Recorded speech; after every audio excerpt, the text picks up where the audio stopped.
Buenos días, darle la bienvenida a todos. Muchas gracias por estar acá. No olviden suscribirse y darle un like antes de irse. Ya. ¿A qué momento de la guerra corresponde la imagen que está ahí? Aquí alguien había dicho que había jugado Call of Duty. Ya. Sí. Esta imagen es del juego. ¿A qué momento es? Una invasión. Ya es una invasión que marca el fin de la guerra.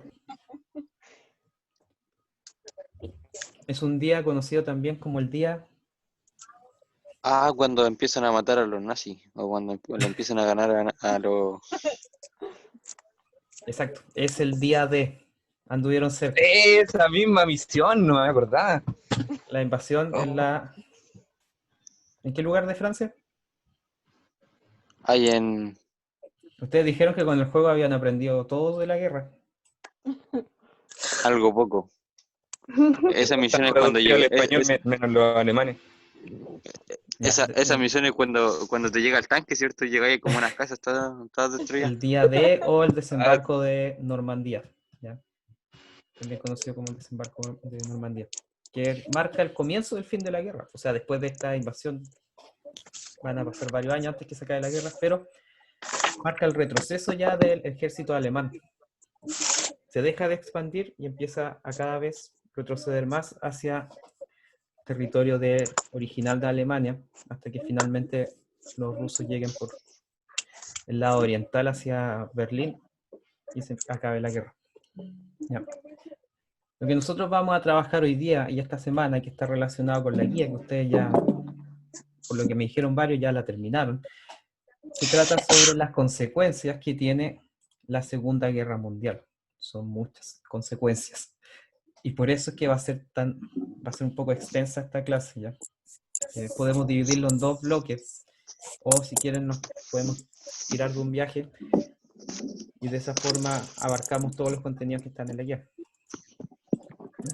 O sea, en sí la guía es muy corta y por eso creo que es mi deber como profesor complementarla, ¿ya? Para que no queden algunas cosas dando vueltas. Si tienen preguntas, acuérdense que las pueden hacer, pueden hablar, no hay ningún problema. Pueden levantar la mano igual, y así yo me detengo y les doy espacio para que ustedes hablen, o pueden escribir a través del chat como hizo Vladizan. ¿Ya? Así que comencemos. Tan, tan. ¿Se alcanza a ver bien, cierto? Ya. Cuando hablamos de que fue una guerra sin precedentes, quiere decir que a lo largo de toda la historia de la humanidad, jamás habíamos logrado alcanzar un desarrollo tecnológico tan avanzado y nunca habíamos logrado desarrollar formas tan novedosas de matarnos entre nosotros. Por eso es que hablamos de una guerra sin precedentes. Utilizamos toda nuestra tecnología, todo nuestro desarrollo cultural, todos nuestros avances como civilización para matarnos entre nosotros. Pensar que Alemania iba a usar magia. Sí, claro, magia negra, muy poderosa. Le ponían bomba a los perros. Todas las cosas que ustedes están diciendo son parte de la crueldad que nos va a mostrar esa guerra. Habían perros, como dijo Vladi, creo, junto con Felipe. Habían perros que se entrenaban para que, al escuchar un silbato, los perros fuesen corriendo y se metieran debajo de un tanque. Y a esos perros se les colocaban bombas a su alrededor. Entonces, al perro se le colocaban las bombas, se hacía sonar el silbato, y el perro corría debajo del tanque y ¡puf!, las hacían explotar. El día de hoy me imagino que nadie se atrevería a utilizar armas de ese tipo. Actualmente se siguen utilizando animales en la policía y en los ejércitos, pero principalmente se les entrena para detectar droga o para detectar explosivos u otras sustancias ilícitas. Por lo tanto, la capacidad destructiva que nosotros alcanzamos como civilización fue sin precedentes y el nivel de destrucción que igual logramos y de crueldad también lo fue. Piensen en genocidios en masa, cuando se llevaban personas poco menos a fábricas de la muerte, donde se les sacaba la ropa, después se les cortaba el pelo, se les sacaban los dientes, y se trataba de utilizar cada parte del cuerpo de estas personas que iban a terminar siendo asesinadas con fines productivos. A ese nivel llegó la industrialización humana. ¿Ya? Las personas se dejaron de ver como tal. Y por eso es que después de la Segunda Guerra Mundial va a surgir las Naciones Unidas, la Declaración Universal de Derechos Humanos, que son cosas que vamos a ir viendo hoy día. Y esto va a generar un quiebre moral en Europa. Y ese quiebre moral, es decir, va a costar que al europeo asuma la responsabilidad que tuvo en todo lo que sucedió. Para los alemanes hasta el día de hoy, la Segunda Guerra Mundial es un tema que es tabú en Alemania, que no se trata mucho y que no le gusta hablar de ese tema. ¿Ya? Yo tengo un amigo que es alemán y la última vez que estuvo acá en Chile odiaba hablar sobre cualquier cosa relacionada con la Segunda Guerra Mundial. De hecho, para él prácticamente no existía la figura de Hitler. Si se lo mencionaban en una conversación, se iba. A ese punto ha calado hondo ese legado histórico bastante negativo. Así que cuando hablemos de una guerra sin precedentes, siempre nos vamos a estar refiriendo a la Segunda Guerra Mundial, que fue el último gran conflicto a escala planetaria que ha tenido el ser humano. Yendo con las consecuencias de esta guerra, gran parte de esa crueldad y esa destrucción fue a través de las innovaciones tecnológicas. Si se acuerdan, en la Primera Guerra Mundial se empezaron a utilizar por primera vez aviones, que eran aviones ligeros, que principalmente eran de reconocimiento, también unos tanques incipientes, que se quedaban atascados en el barro, que no avanzaban muy bien, pero todo eso se va a ir perfeccionando en el periodo entre guerras. Y ya en la Segunda Guerra Mundial vamos a tener aviones de largo alcance, que incluso no van a poder ser vistos por radares. Se van a crear radares también que permitía detectar a cientos de kilómetros la presencia de aeronaves o de submarinos. Bombas dirigidas que permitía ir, de cierta forma, perfeccionando la destrucción. El día de hoy, las bombas dirigidas han llegado a tal nivel de que incluso se está planteando ahora la existencia de drones con reconocimiento facial, que por ejemplo cualquier ejército podría, de hecho hay ejércitos que los están construyendo, podría utilizar estos drones, colocar que quiere asesinar a tal persona, el dron va a una multitud, usa el reconocimiento facial, identifica a la persona, se acerca, el dron explota, la mata. A ese punto ha llegado la tecnología al día de hoy. Pero en la Segunda Guerra Mundial, si bien las armas eran dirigidas, se podían disparar a distancia, no tenían ese nivel de precisión. Por lo tanto, muchas veces, si se quería destruir, supongamos que Chile entrara en guerra y se quiere destruir la fábrica LAG, porque se considera que es importante, porque produce celulosa que se usa para hacer periódicos, y el enemigo la quiere destruir, si estuviésemos con la tecnología de la Segunda Guerra Mundial, probablemente destruirían toda la ciudad, porque las armas no eran muy precisas. Por lo tanto, si se quería atacar un objetivo en el centro de Concepción, por ejemplo, si se quería atacar la intendencia, probablemente los bombarderos iban a terminar destruyendo la ciudad completa, porque no existía precisión en las armas que se usaba, al punto de que lograra destruir un solo objetivo determinado, y arrasaban con la ciudad completa. Y además va a empezar a nacer la energía atómica o nuclear, como la conocemos el día de hoy, ¿ya? Que si bien tiene un uso positivo para generar electricidad, también se descubre la capacidad destructiva que esto tiene al momento de producirse la separación de los átomos y generar una disipación de energía tan grande que podía arrasar ciudades completas, y se van a utilizar en 2 ocasiones durante la guerra. De ahí en adelante jamás se ha vuelto a utilizar en contra de población civil. Solamente se han hecho pruebas con bombas en lugares deshabitados, y grandes potencias guardan una cantidad impresionante de estas armas en caso de que surja un nuevo conflicto. Así que esos son los principales pilares en el ámbito de las armas y de las estrategias.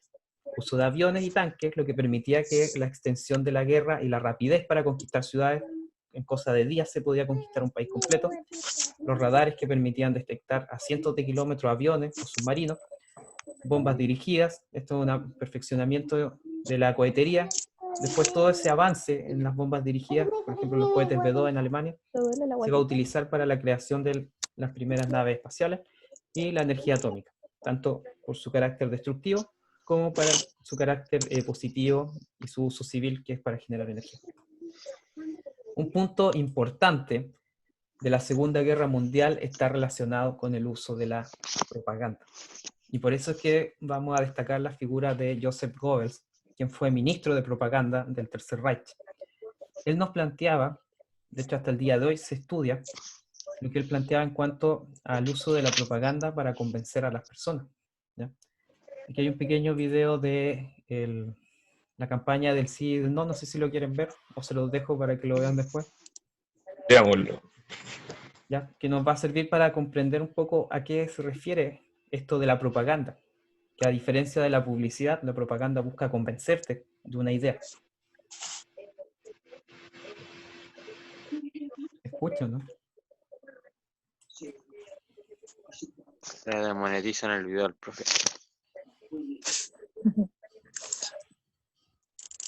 Encima publicidad de BTR. Se cayó.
Profe, Ya.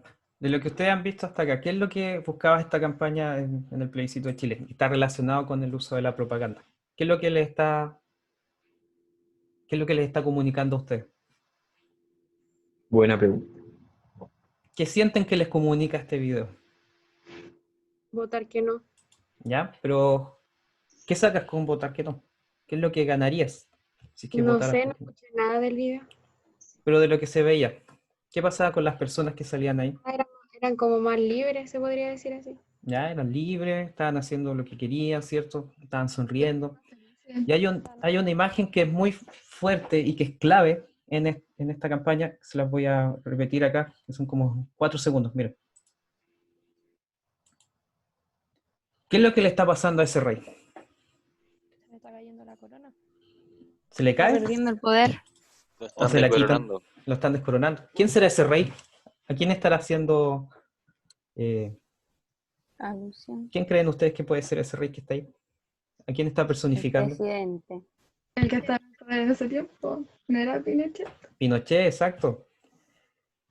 Esto nos está mostrando en el fondo que el poder que tiene la gente, y si es capaz de votar que no, es tan grande ese poder que son capaces de sacar al dictador del cargo. Esa es la fuerza que tiene la propaganda, esa es la fuerza de lo que comunica. Les busca convencer a ustedes de una idea y también empoderarlos y que se den cuenta del poder que tiene cada ciudadano.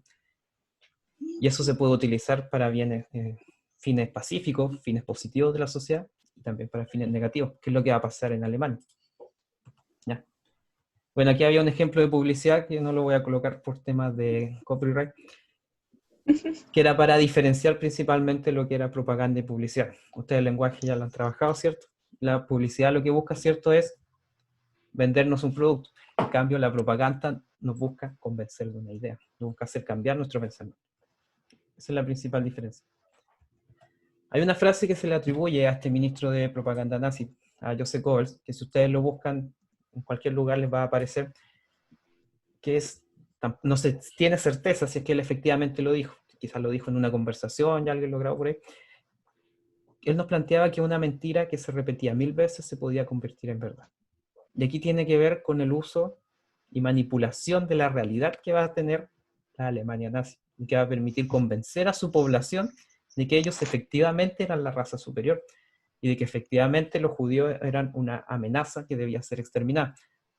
Y el pueblo alemán va a estar convencido de que eso era cierto. Y ahí es que nace tanta de esta vergüenza que hasta el día de hoy existe en Alemania por esta época de la historia.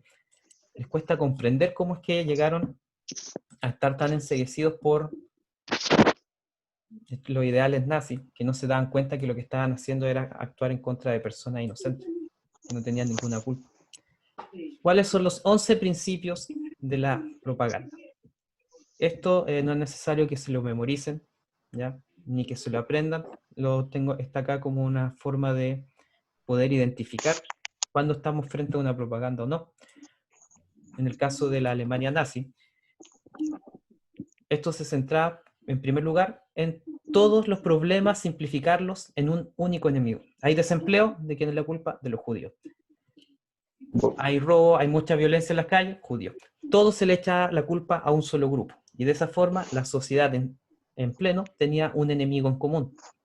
Y si la sociedad tiene un enemigo en común, la sociedad va a actuar de forma, ¿cierto?, más organizada y va a estar más propensa a aceptar las ideas que plantean que efectivamente existe una amenaza y que ese grupo es el único culpable de todos los problemas. Y no es el Estado ni la mala administración económica que está haciendo el gobierno, no, son los judíos los culpables. Y eso es lo que la Alemania nazi va a hacer con la población. Nos va a convencer de esa idea. También se plantea el método de contagio. Es decir, que por ejemplo, yo logro convencer al Felipe de una idea, después el Felipe convence a la Dairi, después la Dairi a Daniel, después Daniel a la Macarena, y así esto va pasando de una persona a otra, y les va transformando la realidad a cada uno de ellos. Cuando hablamos del quinto punto de vulgarización, se refiere a que todo lo reduce a una idea tan simple y tan vaga que cualquier persona es capaz de entenderla. El punto 9, por ejemplo, la silenciación, habla de que cualquier otra persona que piensa algo contrario a lo que está planteando el gobierno tiene que ser silenciada. Es decir, la pueden hacer desaparecer, meter en la cárcel, asesinar, en cierta forma eliminar del mapa. Esto va a estar en la presentación que les voy a subir, si es que lo quieren revisar con más detalle. Esos son los puntos principales que es necesario que tengamos claridad al respecto de por qué es importante la propaganda. Y también va a haber propaganda durante la guerra, como es el caso de acá de nuestro querido tío Sam, que está aquí al frente, que el tío Sam en el fondo es como la representación, es la personificación de Estados Unidos en una persona. ¿Y por qué lo personifican? Porque es más fácil que nosotros entendamos algo o que nos convenzamos de algo si es que le colocamos una cara humana y lo podemos entender como tal. Y por eso es que se busca personificar a través del tío Sam. ¿Y quién es el tío Sam? Es Estados Unidos. ¿Y qué está haciendo el tío Sam? En este caso, en la imagen que está ahí, el tío Sam le está pidiendo al pueblo que se enliste en la Marina. Es decir, que contribuya al ejército. No te lo está pidiendo tu país, no, te lo está pidiendo alguien más grande que tu país, el tío Sam. Es la personificación de Estados Unidos y del ideal de un estadounidense. La propaganda de guerra nosotros lo vamos a poder ver a través de carteles que van a estar en las ciudades, películas y emisiones radiales. Se van a crear muchas películas que van a hablar, por ejemplo, sobre la calidad casi subhumana de los japoneses. A los estadounidenses les vendía la idea de que los japoneses no eran humanos. ¿Y por qué se hacía? Y que los alemanes tampoco. Porque de esa forma, cuando el soldado iba a la guerra, el soldado no iba a tener cargo de conciencia en cierta forma, ni iba a sentir que estaba obrando mal, estaba matando a otro ser vivo, a otro humano. Por lo tanto, en base a nuestra concepción actual, nosotros entenderíamos que está mal matar a otra persona, ¿cierto? Pero si a los soldados los convencían de que en realidad no eran personas, que eran ratas, no iban a tener ningún problema en exterminarlo. Y esa era la idea de la guerra, acabar con el enemigo, destruirlo, no considerarlo humano. También buscaba convencer la propaganda a la población de que la guerra era necesaria. En los años 60 en Estados Unidos, la guerra de Vietnam, nadie quería la guerra de Vietnam. La gente salía a las calles a protestar, estaba en contra de ella, porque el Estado no logró convencer a la población de que la guerra era necesaria. En cambio, en la Segunda Guerra Mundial, a través de la propaganda, lo que decía el gobierno de Estados Unidos era que si no participaban de la guerra, se iba a acabar la libertad y la democracia. Y ahí los estadounidenses iban en masa a inscribirse al ejército como voluntarios, porque no querían ver amenazada la libertad para su hijo, para sus nietos y para las futuras generaciones. Estaban convencidos de que era necesaria la guerra, porque si no se detenían los alemanes, tarde o temprano iban a terminar conquistando Estados Unidos. Y por eso es que la guerra va a tener tanto apoyo en el caso estadounidense, la Segunda Guerra Mundial. Y también mantener a los soldados con una moral alta. Un soldado que está convencido de que la guerra que está luchando es justa y que es necesaria, va a combatir con mayor convencimiento y por lo tanto va a ser más efectivo en el campo de batalla.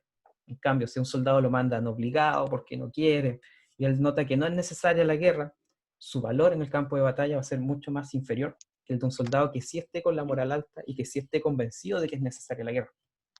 Es lo mismo que cuando ustedes los mandan cuando les dicen que no pueden salir de la casa porque sí. O sea, ¿por qué no? Porque la mamá lo dice y no les dan razón. Ustedes no van a estar enojados, no van a estar convencidos de que es cierto. Pero si les dicen, puedes salir de la casa si hace aseo, van a hacer aseo como nunca, van a dejar todos los pisos y los muebles brillantes y van a tener el permiso para salir. Porque están convencidos de que tienen que limpiar bien para que les den permiso para salir de la casa, por ejemplo. Y esto igual funciona en el caso de la moral y de cualquier actividad que hace el ser humano. Si yo estoy convencido de que lo que estoy haciendo es necesario y hay que hacerlo, le voy a colocar más empeño y lo voy a tratar de hacer de la mejor forma posible. En cambio, si yo estoy haciendo algo que sé que es inútil, que no va a servir para nada, lo voy a hacer por cumplir y no le voy a colocar ningún empeño ni cariño a lo que estoy haciendo. Póngale bueno, mi rey. Exacto. Muy bien resumido, Daniela. Exactamente esa es la idea. Este conflicto va a tener una extensión planetaria. Por eso es que hablamos de guerra mundial, porque se va a estar peleando en prácticamente todo el planeta. Cuando hablamos de los crímenes de lesa humanidad, son crímenes que atentan en contra del ser humano y en contra de la naturaleza del ser humano. Por ejemplo, el holocausto judío, que va a ser el exterminio en masa de este pueblo, a través de fusilamiento, marchas forzosas. Las marchas forzosas es cuando sacaban a 100, 200 personas de los campos de concentración y lo hacían caminar por los bosques, por días, sin darles comida ni nada. Y iban muriendo. Los que se morían de hambre, los dejaban ahí. El que se negaba a seguir caminando, le disparaban y lo dejaban ahí, botado. Esa era la marcha forzosa. Son todos crímenes que atentan en contra de la naturaleza del ser humano. Campos de concentración también, donde no solamente van a estar los judíos, también van a estar los disidentes del partido nazi, comunistas, homosexuales, gitanos y otras etnias que consideraban inferiores, que también van a ser exterminadas en masa. Y otro punto también en cuanto a los crímenes de lesa humanidad está relacionado con la masacre de Nankín, que es una masacre que va a realizar el ejército japonés en la ciudad de Nankín, en China. ¿Cómo nosotros sabemos de esta masacre que realizan los japoneses? Principalmente porque la ciudad de Nankín era una ciudad que se dedicaba al comercio internacional y donde habían muchos habitantes de Inglaterra o de otros países europeos, alemanes sobre todo, que van a escribir cartas a sus respectivas embajadas contándole lo que el ejército japonés había hecho. El ejército japonés va a entrar a la ciudad y va a masacrar a más de 50.000 personas, que eran ciudadanos chinos, mujeres, hombres, niños. Fue tanta la crueldad del ejército japonés que a las mujeres, con las bayonetas de su rifle, las mujeres que estaban embarazadas, les sacaban los bebés y jugaban con ellos como si fuesen pelotas de fútbol. A ese nivel de violencia y de desprecio por la vida humana va a llegar el imperio Oh, japonés. me veo re blanco. Ahí sí. Por eso es que después los estadounidenses puede que no se hayan cuestionado mucho el uso de armas nucleares en dos ciudades japonesas. Porque el nivel de crueldad que tenía el ejército imperial japonés era algo nunca antes visto en la historia de la humanidad. También otra consecuencia importante van a ser las migraciones forzosas. En el año 1945, cuando se acabó la Segunda Guerra Mundial, más de 40 millones de personas se habían quedado sin casa, sin hogar, sin país, incluso sin nacionalidad, la habían perdido. Por lo tanto, va a haber una crisis humanitaria gigantesca. Ahora pasamos ya al segundo punto, que tiene que ver con el orden que viene después de la Segunda Guerra Mundial. Acá ustedes pueden ver, perdón, después de la guerra se van a realizar distintas conferencias, donde dentro de ellas va a estar Yalta y Potsdam, donde se va a decidir cómo se van a repartir los territorios europeos. ¿Ya? Vamos a ir viendo de qué forma se van a repartir. En el caso de Alemania, se va a dictaminar que después de la guerra, una vez que ya Alemania se rindió, Alemania se iba a dividir. Un territorio iba a ser parte de la Unión Soviética y otro territorio iba a ser dividido entre los aliados, Estados Unidos, Inglaterra, Francia. Ahora vamos a ver el mapa. Así va a quedar la ciudad de Berlín, que va a estar dividida también en 4, una parte que va a corresponder a los soviéticos, una a los franceses, británicos y a los americanos. y Alemania también va a estar dividida de esta forma. Ese es el mapa que ustedes están viendo ahora. Esta división de Alemania se va a mantener hasta el año 91. Ejecutar como ministro. ¿Ya? Así que esos son los cambios que se van a realizar en el mapa alemán. ¿Y por qué se va a hacer ese desmembramiento de Alemania y por tanto tiempo? Porque existía el temor de que Alemania, después de la guerra, se volviera a organizar y volviera a militarizarse y que hubiera otro conflicto bélico. En el caso de la Unión Soviética, como se va a expandir y va a conquistar grandes territorios que antes pertenecían a aliados de Alemania, si ustedes se dan cuenta, va a ocupar todo lo que era Polonia, Checoslovaquia, Hungría, Rumanía, Yugoslavia, Albania, Bulgaria, va a ocupar toda la zona de Europa del Este. Y en el caso de Japón, este mapa que ustedes están viendo es la máxima extensión que logró el imperio japonés en el año 42. Esto es durante el desarrollo de la Segunda Guerra Mundial. De hecho, Japón está a punto de empezar a conquistar Australia, cuando ya Estados Unidos se metió de lleno en la guerra y empezó a quitarles territorio. Pero la extensión del imperio japonés era bastante grande y amplia. Si ustedes se fijan, era casi toda la zona del Asia-Pacífico y abarcaba decenas de países. En el caso de Japón, ¿cómo va a quedar el mapa de Japón? ¿Cierto? Pasó de este territorio extenso y gigante a ser reducido principalmente a su isla principal y también la isla de Hokkaido en la zona del norte y en la zona del sur la isla de Yakushima. Así que este es el mapa del Japón que conocemos hasta el día de hoy. Chin, chan, chan, chin. El sistema fascista va a caer, ¿cierto? Van a caer sus líderes y en el área occidental de Europa se va a empezar a imponer el sistema democrático, capitalista, respaldado por Estados Unidos, y en el área de Europa del Este, un sistema comunista liderado por la Unión Soviética. En el caso del continente africano y de Asia, va a empezar un proceso de descolonización similar al que vivió Chile en el año 1818. Los territorios que eran colonias alemanas, por ejemplo, italianas, inglesas en África, van a empezar a conformarse como estados independientes. Lo mismo va a pasar con Asia. Territorios que antes eran ocupados por Francia, por Inglaterra, van a empezar a transformarse en estados libres e independientes. Como una de las consecuencias en el ámbito económico, estaba el hecho de que había que reconstruir Europa. Y Estados Unidos en este aspecto estaba asustado. ¿Por qué? Si los países europeos se seguían empobreciendo y nadie los ayudaba a la reconstrucción, los ideales de la Unión Soviética y la influencia de la Unión Soviética en estos países iba a ser superior. Y Estados Unidos tenía que evitar que la influencia soviética llegara a países como Francia o Inglaterra, por ejemplo. Y por lo tanto, se va a crear el Plan Marshall, que es un plan para sacar adelante a la Unión Europea. ¿Y cómo se va a sacar adelante? A través de préstamos, a través de créditos y a través de ayuda técnica y asesoría tecnológica. Ya hay un pequeño video del Plan Marshall, no sé si lo puedo alcanzar a ver. Dura 2 minutos. ¿Ya? Profe, ponga el audio de Super Treble. ¿No está? No. Ya, dame un segundo. Ya, son 2 minutos. Así que voy a colocar el audio del...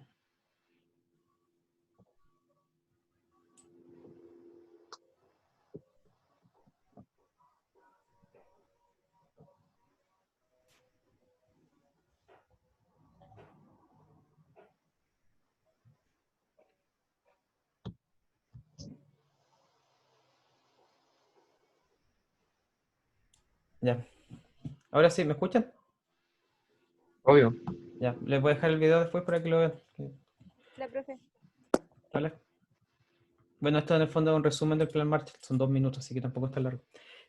Y por último, dentro de las consecuencias, la más importante y duradera hasta el día de hoy es la creación de las Naciones Unidas. Las Naciones Unidas tienen como finalidad principalmente evitar los conflictos armados entre los países, también contribuir al entendimiento y a la cooperación cultural entre los distintos países del planeta, y también busca que la paz sea duradera y que nada interrumpa la paz que existe a nivel mundial el día de hoy. Hay conflictos entre países limítrofes, eso siempre va a existir. Pero a nivel global la ONU lo que busca es evitar cualquier tipo de enfrentamiento bélico entre los países que son miembros de la ONU. Después de todos los horrores que se vivieron en la guerra, había que buscar una forma de garantizar que eso no volviera a pasar. Y una forma de lograrlo fue a través de la creación de las Naciones Unidas. En el año 1945, en la ciudad de San Francisco, van a concurrir representantes de 50 países, dentro de los cuales va a estar Chile, que es uno de los miembros fundadores de la ONU, donde se va a aprobar la Carta de las Naciones Unidas. La Carta, en el fondo, era este acuerdo de que había que crear una institucionalidad de carácter internacional que agrupara a los distintos países, donde todos y cada uno de los países del planeta tuviesen lugar para compartir sus ideas, para dar a conocer sus puntos de vista, y que fuese un lugar donde también sirviera de mediación entre las distintas dificultades que ocurrieran entre países limítrofes, por ejemplo. En el caso de Chile, nuestro país en los últimos años ha estado inmerso en 2 juicios a nivel internacional, en la Corte Internacional de La Haya. Uno de ellos fue con Perú, por un tema limítrofe, que podría haber escalado en una guerra si no hubiese existido la mediación de la Corte de La Haya, y también en el caso de Bolivia, principalmente por las aguas del río Silala, que es un río de carácter internacional. Cuando hablamos de un río internacional, quiere decir que es un río que, por ejemplo, puede nacer en Chile, pero su cauce natural hace que el río fluya hacia otro país. Y como es un río de carácter internacional, el país en el cual el río nace no puede intervenir su cauce natural, porque de lo contrario estaría privando al país vecino del flujo normal y natural del agua de ese río, lo cual está contemplado dentro del derecho internacional. Todo esto contribuye a que generemos una comunidad internacional de cooperación, por sobre una comunidad centrada en los conflictos y en la guerra, como si era antes de la existencia de la ONU. Antes de que existieran las Naciones Unidas, los problemas los países los tenían que resolver entre ellos, por lo cual era muy difícil que llegaran a acuerdos. A veces pedían la ayuda de algún mediador. En el caso de Chile, en los años 80, pese a la intervención de la ONU, Chile casi entra en guerra con Argentina. Estuvo a esto de entrar en guerra. Habían tropas chilenas en la zona sur, en la zona austral, estaba lleno de soldados, habían tanques, aviones, la armada estaba en la zona de Punta Arenas. Chile estaba preparado para entrar en guerra con Argentina. Solamente faltaba que se diera la orden desde la moneda y empezaba el conflicto. Y Argentina también. De hecho, los soldados en la zona de la Patagonia, habían trincheras en las cuales habían soldados chilenos y veían que 2 kilómetros más allá estaban los argentinos también en la trinchera. Hacía falta que a uno de ellos se le escapara una bala y empezaba la guerra. Y este conflicto, ¿cómo se evitó? Era un conflicto por 3 islas que están al final del mapa de Chile. La isla Nueva, Pixton y Leno. Esas 3 islas, el país que ejercía la soberanía sobre esas 3 islas, le iba a permitir tener continuidad sobre la Antártica. Por eso es que son tan importantes esas islas. Y Chile reclamaba que siempre habían sido parte del territorio chileno, y Argentina reclamaba que no, que eran parte del territorio argentino. Y lo mismo estaba haciendo con las islas Falkland frente a sus costas, o las islas Malvinas, como le llaman los argentinos, que eran islas británicas, y que en esa época Argentina también decía que eran de ellos. De hecho, Argentina va a evitar la guerra con Chile, pero va a entrar en guerra con Inglaterra. Y no le va a ir muy bien con la guerra. Va a ser un desastre. Miles de argentinos van a morir y van a perder la guerra. De hecho, Chile en la guerra de las Malvinas le va a prestar ayuda técnica a Inglaterra.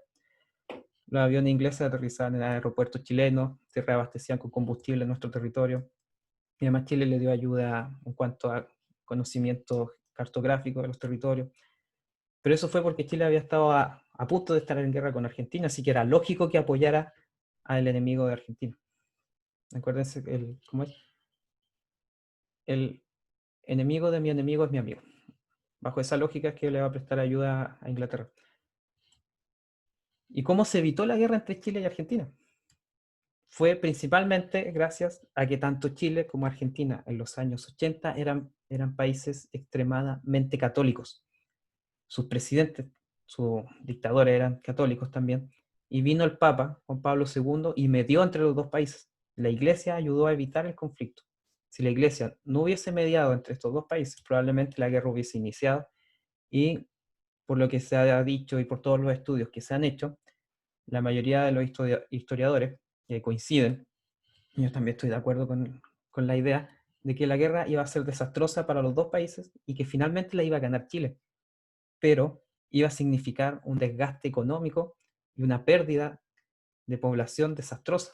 Miles de personas iban a morir y Chile en realidad no iba a conquistar territorio, sino que lo que iba a evitar era que Argentina pasara hacia nuestra frontera. Así que afortunadamente, podemos decir literalmente gracias a Dios, la guerra no se produjo. Y eso fue porque hubo una mediación entre medios. Y eso es importante en cuanto a problemas limítrofes entre los países. Esto también lo pueden llevar al ámbito de las personas. Si yo tengo una disputa con mi vecino y no logramos entendernos con buenas palabras, no me voy a agarrar a balazos con él, sino que vamos a ir a tribunales, va a haber una mediación y el juez va a dictaminar una resolución al respecto. Normalmente los problemas siempre lo tienen los países con sus países vecinos. Por ejemplo, en el ámbito diplomático, Chile con Ecuador tiene una excelente relación, porque no comparten fronteras. Si compartieran fronteras, probablemente no sería tan buena la relación internacional.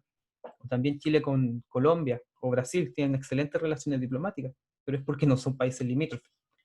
Normalmente siempre los países tienen problemas con los países que son limítrofes, y generalmente son problemas de índole territorial. ¿Qué fronteras pertenecen a quién? ¿Qué recursos naturales hay en el territorio que yo tengo? Quizás yo tengo pretensión sobre un territorio que es de mi vecino y que históricamente siempre ha ocupado Chile. Es un problema que se da en general. Para evitar eso se crean instituciones internacionales. Y para evitar futuros conflictos. ¿Cuáles son los objetivos de las Naciones Unidas? Esto les recomiendo que los vayan anotando para que no se les olviden. Vamos a ir viendo uno por uno. Perdón. El principal objetivo de las Naciones Unidas es la defensa de los derechos de las personas, ¿ya? Y a nivel mundial, la persona que está a cargo de eso es la expresidenta de Chile, ¿ya? Michelle Bachelet es la alta comisionada, es decir, la persona de la ONU encargada por la defensa de los derechos de las personas y el ejercicio de las libertades, es la expresidenta de nuestro país. Nos guste o no. ¿Por qué es importante mencionarlo? Porque eso habla muy bien de la calidad política y de la calidad de la institucionalidad chilena. Muchas personas que son de nuestro país político, que han sido presidentes, también de distintas áreas, el día de hoy ocupan cargos importantes en instituciones internacionales. Y eso es porque se entiende de que Chile es un país que está tan inmerso en todo este funcionamiento internacional que los políticos o las personas que han pertenecido a algunas instituciones de nuestro país son respetadas y se les considera que tienen un conocimiento técnico que es bastante superior quizá al de sus colegas de otros países latinoamericanos. Y además porque el respeto por la institucionalidad en nuestro país es muy amplio y genera también respaldo a nivel internacional. Hay muchas instituciones chilenas que se copian en otros países. Hay leyes que nos copian en otros países. Por ejemplo, Chile fue el primer país en el mundo que se atrevió a crear una ley de etiquetado de los alimentos. Ningún otro país lo había hecho antes. Y ahora Perú, incluso Estados Unidos está estudiando la posibilidad de aplicar este tipo de normativas para disminuir la obesidad en los respectivos países. Puede que el día de hoy a las personas más mayores no les genere tanto rechazo, por ejemplo, comprar un alimento con sello. Pero si a un niño desde pequeño, desde el colegio, le enseñan lo que es la alimentación saludable, que tiene que evitar estos productos con ciertos sellos, van a generar que finalmente, cuando este niño sea más grande, él prefiera productos que no son nocivos para su salud, ¿ya? Por ejemplo, lo puedo ver la hija pequeña que tengo unos amigos que tiene 3 años. Ella no toma bebida, no le gusta, siempre que toma agua con sus alimentos, prefiere comer fruta, y no se vuelve loca. El Black. Y no se vuelve loca cuando ve papas fritas u otras cosas. Es cosa de acostumbrarnos a hacernos hábitos de alimentación saludable, por ejemplo. Y eso también puede estar relacionado con los derechos de las personas. Una persona que es saludable es una persona que va a poder tener una vida más larga, ¿cierto? Una vida más próspera y que no va a ver su libertad amenazada por las incapacidades quizás de su condición física. Así que ese es el primer punto de la ONU, es defender los derechos de las personas y las libertades. Por eso es que en Chile, después del 18 de octubre, ¿cierto? Cuando hubieron muchas protestas y se hizo una acusación del sobreuso de fuerza por parte de la policía, vinieron de las Naciones Unidas a ver los procedimientos y también vinieron a recopilar información sobre las denuncias que se habían hecho. El día de hoy, por ejemplo, ya tenemos absoluta certeza de que hay acusaciones que fueron totalmente falsas de violencia, que había de uso de la violencia por parte de la autoridad, y otras que sí fueron ciertas y se sancionaron a los policías o carabineros responsables. Pero la acusación de que, por ejemplo, la estación de metro de la Plaza Italia, la estación Baquedano, era un centro de tortura, fue total y absolutamente falsa. No hubo ninguna prueba ni evidencia de eso. Muchas veces, si ustedes se fijan, en lo primero que vimos en la clase, en el uso de la propaganda, 1000 personas a través de Twitter escriben lo mismo, puede ser una mentira. Se va repitiendo, va creciendo la bola de nieve y después todo el mundo cree que eso es cierto. Así que hay mucho cuidado con la información que les llega y siempre cuestionen la información que les llega. ¿Ya? No se la crean a ciencia cierta. Hace como un mes atrás pasó eso con una noticia de la NASA, no sé si se acuerdan, que la NASA tenía pruebas de la existencia de universos paralelos.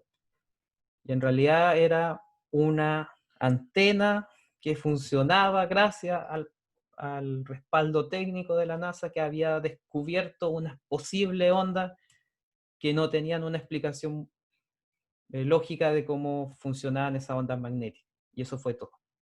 Un diario recopiló la información mal, de ahí otros diarios la copiaron y así se distribuyó por todo el planeta y al final fue una noticia que era falsa. Segundo punto, mantenimiento de la paz y seguridad mundial. Cuando un país ingresa a la ONU, se compromete a que va a buscar solucionar sus problemas con su país, con los países vecinos o con otras potencias de forma pacífica. Es como lo dice nuestro emblema nacional. Primero va a usar la razón, ¿ya? Va a intentar llegar a un acuerdo con el otro país, van a intentar zanjar los problemas, ya sea en un tribunal, mediante mediación, pero van a tratar de llegar a acuerdos sin tener que usar la violencia, sin tener que usar las armas. Y si se acaban todas las instancias ya pacíficas, ahí ya se entenderá de que quizás la única solución que le queda al país es tener que usar la fuerza. Pero el primer medio es siempre el diálogo, ¿ya? No se olviden de eso. Ustedes también tienen que aplicar eso en la vida. Si yo estoy en desacuerdo con una persona, no voy y llego y le pego un combo, sino que primero trato de hacerlo, entrar en razón y convencerlo con mis argumentos, ¿ya? Y la violencia tratar, ojalá nunca tener que llegar a usarla. Porque acuérdense que la violencia que genera más violencia y así, una espiral que al final termina llevándonos a la destrucción. ¿De qué forma la ONU puede mantener la paz? Existen lo que se llaman ciertos cuerpos de paz, que son soldados que los países envían y colocan a disposición de la ONU. Nuestro país estuvo presente en Haití por alrededor de 8 años, con tropas, con soldados, armamento, carabineros, policía de investigación. Y ellos contribuían a mantener el orden en Haití. Lo que pasó en Haití fue que el año 2010, al igual que nuestro país, sufrió un terremoto. Hasta el día de hoy Haití está en el suelo, no se ha podido reconstruir, porque es un país que es pobre y además un país que no estaba preparado, su infraestructura no era antisísmica. No es como en nuestro país, que aquí puede ocurrir un terremoto grado 8 y nosotros con suerte vamos a mirar por la ventana. En cambio en Haití con un terremoto grado 7 el país quedó en ruina. Y eso es lo difícil. Chile 10 años después del terremoto ya está reconstruido totalmente. En cambio Haití todavía está en el suelo.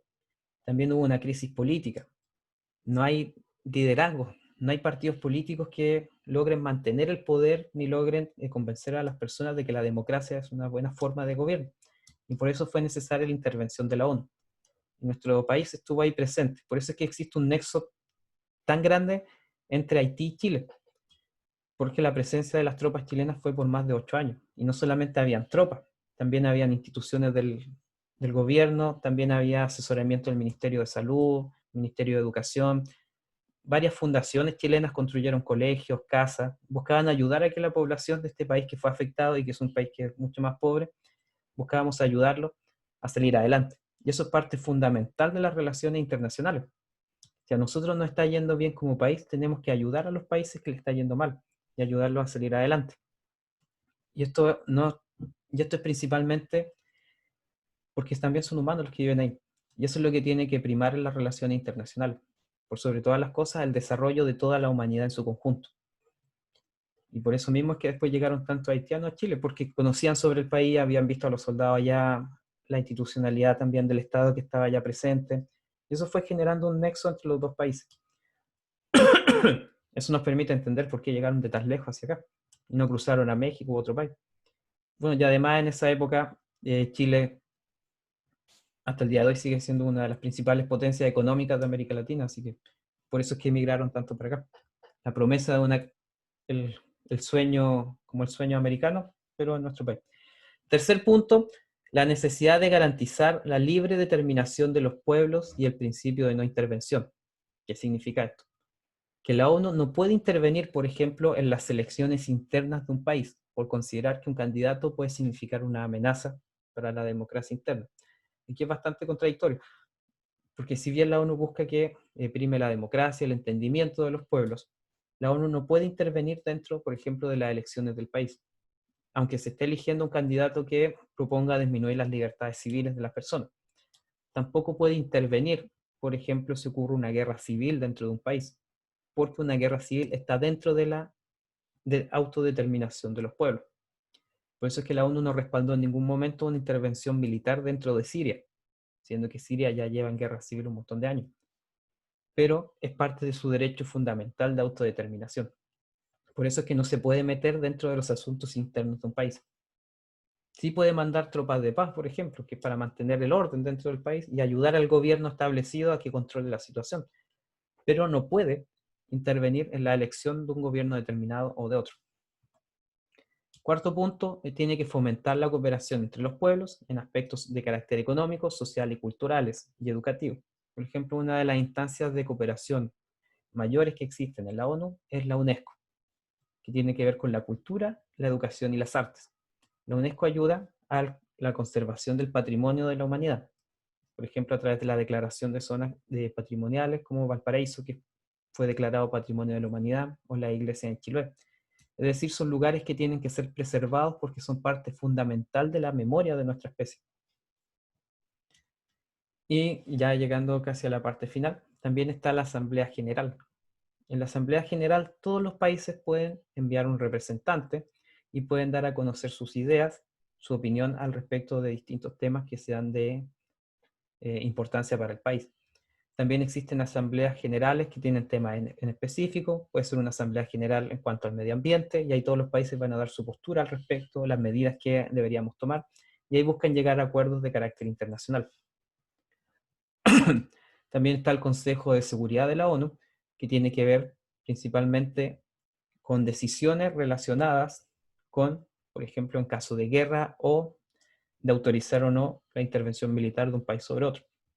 Estados Unidos, cuando invadió Irak, buscó la autorización del Consejo de Seguridad. Buscaba que el Consejo de Seguridad de la ONU validara la invasión de Irak, porque Estados Unidos lo estaba justificando como que era una invasión preventiva porque Irak tenía armas de destrucción masiva. Ese fue el fundamento que utilizó. Y en esa época nuestro país era parte del Consejo de Seguridad de la ONU. Y Chile fue favorable hacia la guerra. Le dio el apoyo a Estados Unidos, porque principalmente somos aliados comerciales y para nuestro país le importa eso por sobre otras cosas. Y esa es la finalidad que tiene el Consejo de Seguridad de la ONU. También velar por asuntos que tienen que ver, como lo dice su nombre, con la seguridad internacional. Por ejemplo, decretar que tal organización terrorista internacional es un peligro y que quizá hay que intervenir en los países en los que está, pero nunca afectando la autodeterminación de los pueblos. Y finalmente tenemos la Declaración de los Derechos Humanos, donde se entiende que todo ser humano, por el solo hecho de ser tal, tiene derechos que deben ser respetados y deben ser resguardados, independiente del país donde esta persona esté. ¿Y cuáles son las características principales de estos derechos humanos? Son inherentes al ser humano, es decir, por el solo hecho de ser persona, yo tengo esos derechos, son inalienables, no se pueden separar de la persona. Yo no puedo decir, por ejemplo, que alguien no tiene derechos humanos solamente porque lo estimo conveniente, no se puede. Los derechos no se separan de los seres humanos, son universales, es decir, para todos, son interdependientes e indivisibles, es decir, yo no puedo considerar un derecho menos, por ejemplo, el derecho a la educación no se lo puedo quitar a una persona, sino que se considera los derechos como un conjunto, y son imprescriptibles, es decir, que nunca vencen, no tienen caducidad. El derecho a la educación no tiene caducidad o el derecho a salud. ¿Ya? Así que esos son los puntos principales sobre la Declaración de los Derechos Humanos. Y además esta Declaración de los Derechos Humanos establece que toda persona, independiente del país de origen, del color de su piel, de la raza, de la religión, del idioma que hable, tiene derecho a garantías básicas. Y estas garantías básicas tienen que ser resguardadas y respaldadas por todos los gobiernos, independiente de la postura de cada gobierno. Así que esos son los temas principales que tienen que ver con las consecuencias de la Segunda Guerra Mundial. No sé si tienen alguna consulta al respecto.